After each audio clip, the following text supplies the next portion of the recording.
Salut tout le monde, c'est Maxel FCB, le débrief de Racing Santander contre FC Barcelone, c'est maintenant. Ok les mecs, on se retrouve. Huitième de finale, ouais c'est ça, huitième de finale de Copa del Rey. Victoire 2-0 du FCB, un peu à la même manière que dont on avait gagné contre Guadalajara le tour précédent, voilà en 16e.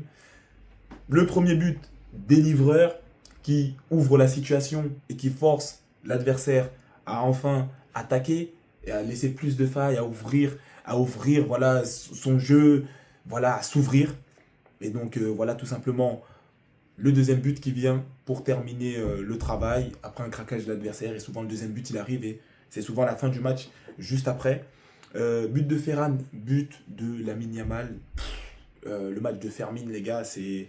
Fermin, il a envoyé pas qu'une passe D, les gars. Il a pas envoyé qu'une passe D, mais en tout cas, il a envoyé celle à Ferran, elle est exceptionnelle. Et voilà, Ferran, superbe finition. En fait, le problème de ce match-là, en fait, c'est qu'on aurait dû gagner, on aurait dû. Un vrai neuf, dans certaines situations à Ferran, marque certains buts. Même très dur. Lewandowski, dans certaines situations de Ferran, marque certains buts. Et donc, c'est là où 66 minutes de Ferran Torres, tu les sens passer. Tu te dis, ok, le match est dur, le match est compliqué, ils ont un bloc bas de malade mental, il y a toujours un pied qui traîne, il y a toujours une parade, un truc. Mais il y a certains trucs où, en fait, quand tu le mets dans ce type de match-là, tu débloques une situation et tu fais baisser une pression. Parce qu'on a marqué à la 66e minute de jeu. Et là, je pensais déjà à ce qui est arrivé au PSG en 16e de finale de Coupe de France. C'est que, voilà, les changements qu'ils ont faits, c'était tardif. Et nous, jusqu'à la 66e minute de jeu, il y avait 0-0. Donc, on commençait à se poser des questions. J'ai oublié le format de la Copa del Rey, s'il y a des prolongations ou si c'est directement penalty. Mais voilà, aller au penalty, c'est. On a un immense gardien, ok. Mais c'est pas forcément la chose à faire, tu vois. C'est pas forcément la chose à faire. Et voilà, c'est préférable, voilà, quand même de gagner avant. Ouais, je crois que c'est ça, hein. Attends. Non, je crois qu'il y a des prolongations, ok, il y a des prolongations. Parce que là, il y a eu un match Real Sociedad-Osasuna. Real Sociedad qui a éliminé Osasuna au penalty, du coup. Mais ok, il y a des prolongations. Mais voilà, ça reste quand même important. Voilà, victoire au temps additionnel. C'est quand même un message que tu fais passer. Voilà, nous, on n'est pas le Real Madrid. Du coup, nous, voilà, on gagne contre le premier de Liga 2 qui monte et qui a vraiment joué comme des chiens dans le sens où il y avait une. Dans un premier temps, ils avaient un plan de jeu sur envie, sur abondance de mecs qui allaient se brûler pour le club, qui allaient se brûler pour maintenir ce score de 0-0. Et dans un deuxième temps, avec la qualité qu'ils ont, parce qu'ils ont de la qualité, de pouvoir fournir des contre-attaques et d'être dangereux à leur niveau comme ils ont pu. Globalement, ce match, il se joue où? But de Ferran Torres. Ils ont une occasion énorme à la 90 plus 3. Là, cette fois-ci, il n'était pas hors jeu. Donc, la seule fois où voilà, ils ont marqué deux buts hors jeu. Voilà, hors jeu large, non discutable. Et la seule fois où il n'est pas hors jeu, il doit faire la parade ou la passe. Son collègue peut lui en vouloir totalement. Parce que la passe, je pense que ça nous tue vraiment. Peut-être il y a un retour miraculeux, je ne sais pas. La passe, ça nous tue vraiment. La frappe comme ça, il a tiré fort. Il n'a pas placé. Le premier but hors jeu qu'ils mettent, si vous regardez bien, vraiment, il a mis un but. Et je me dis, normalement, même quand ils sont hors jeu, les gens ils viennent se présenter au 1 contre 1 face à John Garcia, ils ratent. Là, ici, ils en ont mis deux. Premier, il vient, il gère son 1 contre 1 seul, il l'enroule au-dessus, à gauche de John Garcia. Deuxième, il fait la passe, et elle est déviée, il la dévie, et il la met dans les cages. Donc, ils ont mis deux buts hors jeu. Mais là, la seule fois où c'était chaud, et je me dis, ah, il va se présenter, mais John Garcia, il répond présent. C'est fou, hein, parce que nous, on était dans un échange où on met tête, tête, tête, on récupère la balle, mais on la renvoie mal. Mais lui, il la renvoie directement à son gars, et son gars part. Les gars, on était vraiment dans un truc où c'est des matchs qui peuvent donner mal à la tête pour rien du tout. Parce qu'aujourd'hui, on affronte une équipe. Attendez, d'abord, on va reparler de la composition. On va reparler de la composition. Du coup, toujours, comme d'habitude, 4-2-3-1. Cette fois-ci, Jean Garcia au goal. Koundé, Koubarsi, Gérard Martin qui est revenu dans cette défense centrale et Baldé pour faire reposer un peu Eric Garcia qui a beaucoup joué ces derniers temps. Bernal Casado, Olmo devant et Lamine Yamal, Ferran Torres et Rashford. Donc Rashford qui est de retour, Bernal qui est aussi de retour, Casado aussi qui est de retour, Gérard Martin de retour, pas mal de mecs de retour. Ça faisait quand même un petit moment qu'on les avait pas vus, on les revoit. Et voilà, moi, Bernal, vous savez déjà, je suis un admirateur, mais dommage. Ce match-là, c'était un match très moyen.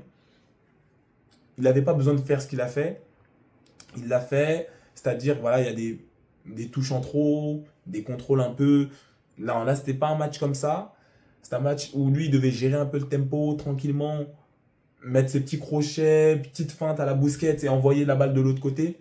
Il a essayé d'en faire un peu trop, je trouve, dans ce match-là. C'était pas un match où l'équipe en face était prête à jouer au foot. C'était un match où ça allait être très dur parce que les joueurs ne vont pas se jeter, justement. Ils vont pas se jeter, ils vont être très très présents et te coller au corps. Alors que vraiment, c'est les gens bêtes. Quand ils se jetaient sur Busquets, ben, tu les envoies dans le miroir. Là, ça va pas être des gens comme ça. Ils vont te mettre un pressing, arriver proche de toi, freiner, tu vois, et ensuite mettre le pied. Donc, tu peux pas te satisfaire d'une petite feinte pour les dribbler. J'ai bien aimé le match de Dani Olmo.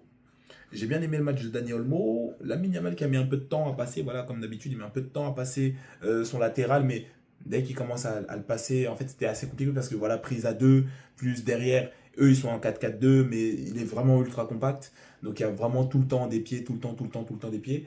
Et la solution pour moi à ce match-là, c'est devant la ligne défensive, quand l'un des deux ailiers à la balle ou un latéral à la balle, c'est vraiment de trouver la passe qui va rester devant la ligne défensive où ils sont 4 et qui va rester juste devant la surface. Donc là, vous avez la surface, la ligne défensive qui est ici, elle va reculer, reculer, et tu mets une passe ici et quelqu'un vient en te frappe. Pour moi, ça, c'était la solution vraiment de ce match parce que ils ont beau être en ligne et être beaucoup, ils sont très très statiques. Mais par contre, dès que quelqu'un va contrôler un ballon ici, il y a la ligne 4 des 4 milieux qui va venir se refermer avec la ligne des défenseurs. Donc, c'est-à-dire, même si tu passes un défenseur, bah, en fait, il y a un milieu qui est repassé en défense. Et bref, ils ont bien géré ça.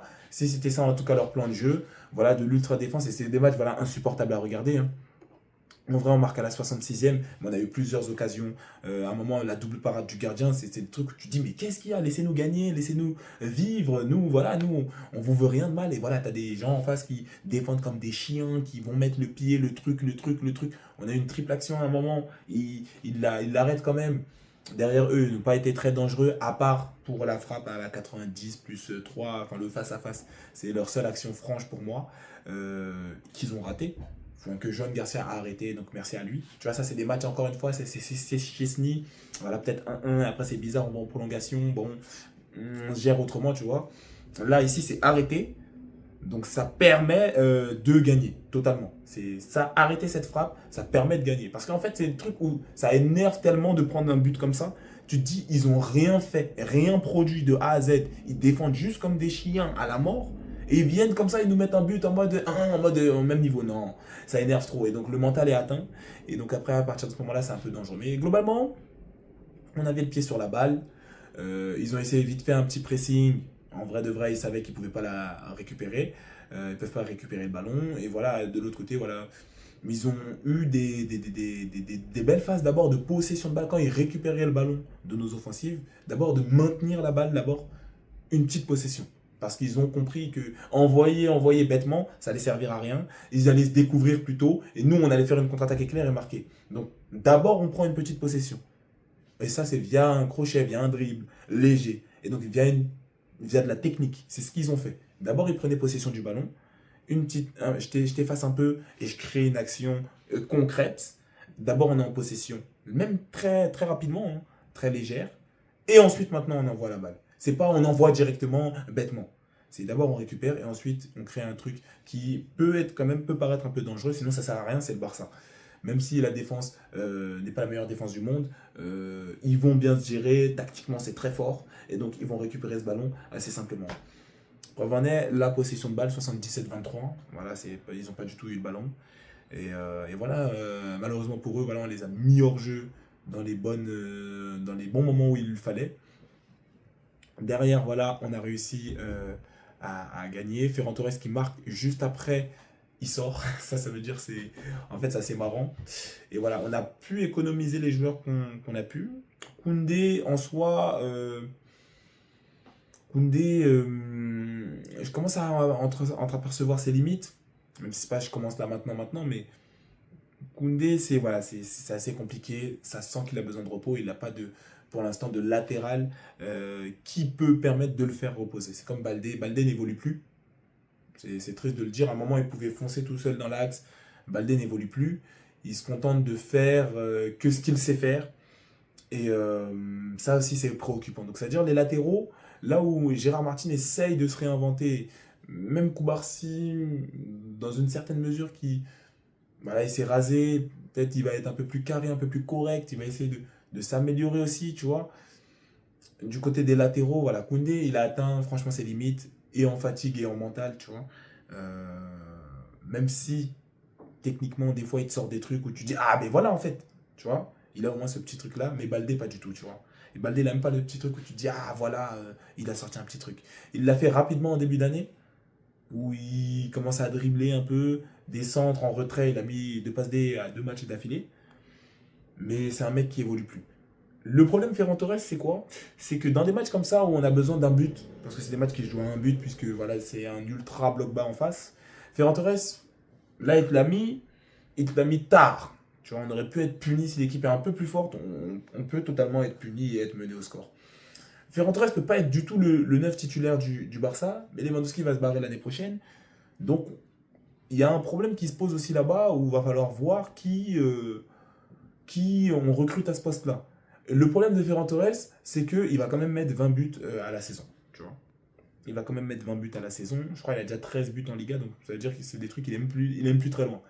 Mais, en tout cas, pour en 9 titus, il passe pas. Tu vois, tu as toujours besoin de ton bon Lewandowski qui t'apporte de l'expérience qu'il a. Excusez-moi. Qui t'apporte l'expérience qu'il a et qui te met les buts compliqués. Ferran Torres n'en est pas capable pour le moment. Rashford, j'en attendais quand même un peu plus, je reste un peu sur ma faim.